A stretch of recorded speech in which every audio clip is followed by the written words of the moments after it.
ڕاوێژکاری سەرۆکوەزیرانی عێراق بۆ کاروباری دارایی هۆشداری دەدا لە تێنەپەڕاندنی یاسای پاڵپشتی فریاگوزاری بۆ ئاسایشی خۆراک و دەڵێ لە ئەگەری نەبوونی یاساکە دەبێت سیاسەتی سک هەڵگوشین پیادە بکرێ. مەزهەر محەممەد ساڵح ڕاوێژکاری مستەفا کازمی ڕایگەیاندووە پڕۆژە یاساکە پاڵپشتیەکی گەورەیە بۆ زیادکردنی مادەکانی بەشەخۆراکی ماگانەی هاوڵاتیان و زیادکردنی بەرهەمی خۆراکی کۆگاکراوی استراتیژی و دەستەبەرکردنی شایستەدارایەکانی جوتیاران و هۆکارێکیشە بۆ ڕێگریکردن لە هەڵاوسانی نرخی خۆراک. ڕاوێژکارەکەی کازمی ڕوونی کردوتەوە بەراورد بە ساڵی ڕابردوو نرخی خۆراک و سوتەمەنی بە ڕێژەی 140 بەرز بۆتەوە، ڕێژەی هەژاریش زیادی کردووە.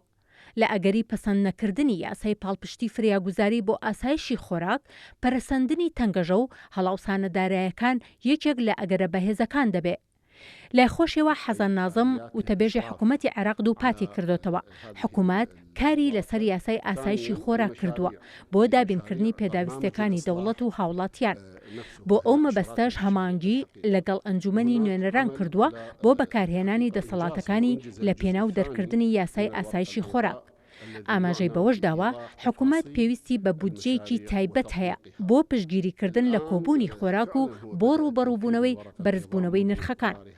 هاوکات حاکم زاملی جێگری یەکەمی سەرۆکی ئەنجومەنی نوێنەران تاکیدی کردوتەوە یاسای پشتیوانی فریاگوزاری ئاسایشی خۆراک جێگرەوەی بودجە نییە و ئەو یاسایی پێشنیاز کراوە تایبەتە بە چارەسەرکردنی قەیرانی کارەبا و هاوردەکردنی گاز و پێدانی قەرزی گاز و زیادکردنی پێکهاتەکانی کۆبوونی خۆراک و پشتگیری تۆڕی چاودێری کۆمەڵایەتیە.